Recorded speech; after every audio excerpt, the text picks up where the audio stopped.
In this video, we'll be looking at how to use different keyboard shortcut keys in order to access different tools inside of the toolbar in Affinity that would make your project workflows much more efficient, easy, and quick.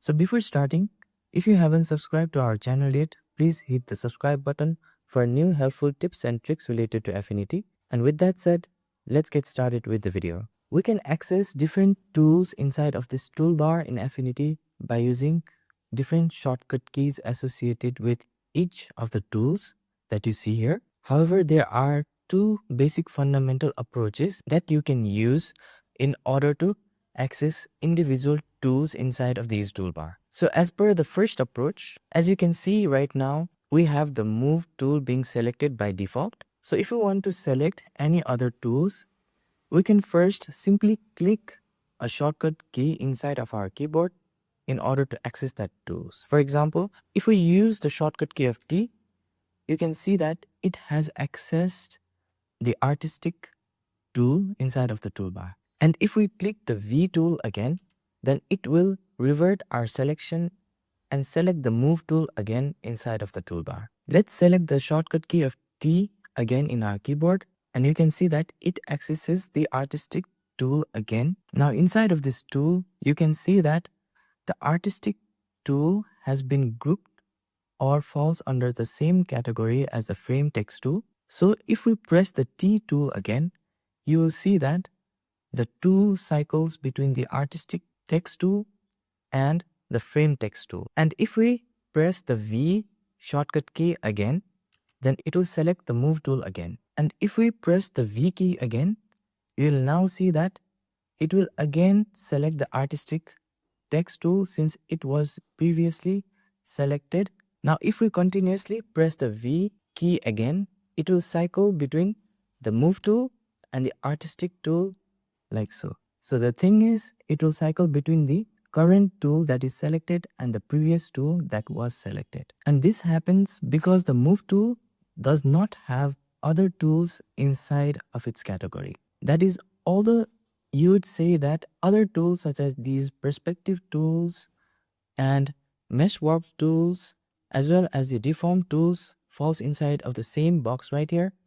The thing is, the move tool right now is an individual tool that falls under its own category. And in addition to that, the rest of the tools that you see inside of the same box also do not have the shortcut key associated with it in order to access it. So this is the reason why when we click on the V tool again and again, it will simply cycle to the current and previous tool, which is the move tool and the artistic text tool. But what if we cycle or we try to cycle through any tool that falls under different categories or groups and has the same keyboard shortcut associated with it? So now again, let's press the T key to access the artistic text tool. And after this, what if we select the other keyboard shortcut of M to access the rectangular selection tool? So if we press the M key again, now you see that it is cycling through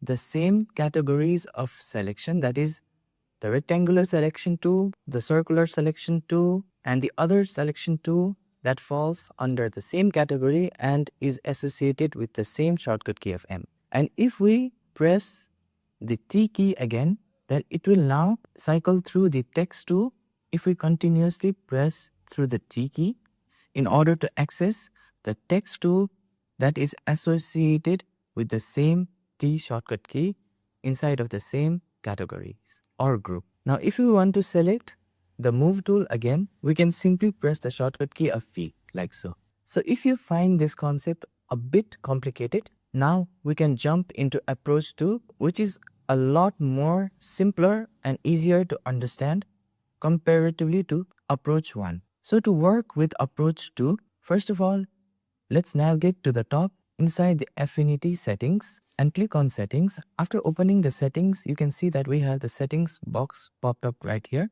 Now in the settings box, by default, you'll be on the general category or general section. Navigate below and select and go to the tool section. And inside of the tool section, you'll find an option called use shift modifier to cycle tools. So simply check this option on and now close these settings in order to commit it. After closing the settings box, now in approach 2, things will be a way more simpler and straightforward. That is, we only need to get used to or memorize only one shortcut key associated with any tools or group of tools. For example, now if we simply press T, you can see that like approach 1, it has accessed our artistic text tool. However, if we press the T key again, you'll see that now it is not cycling through our artistic text tool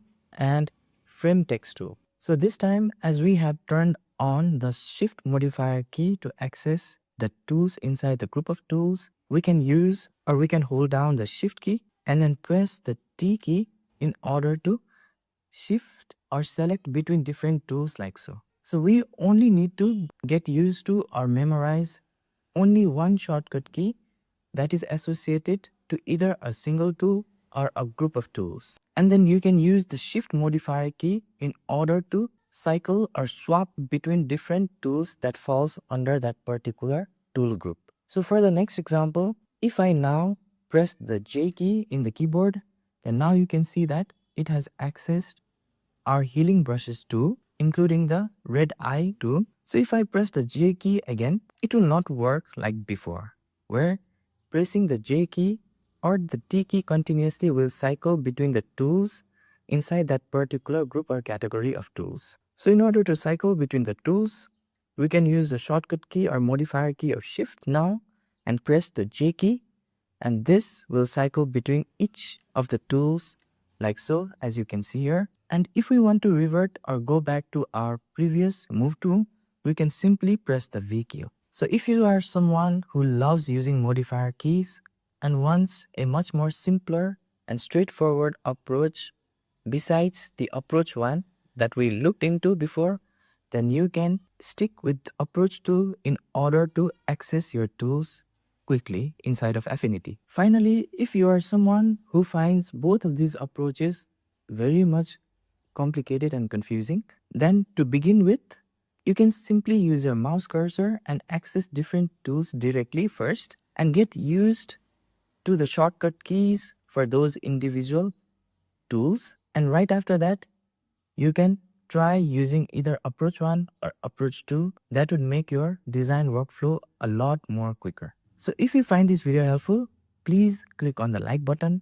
And for more tips and tricks related to Affinity, hit the subscribe button. Thank you for watching this video and see you on the next video.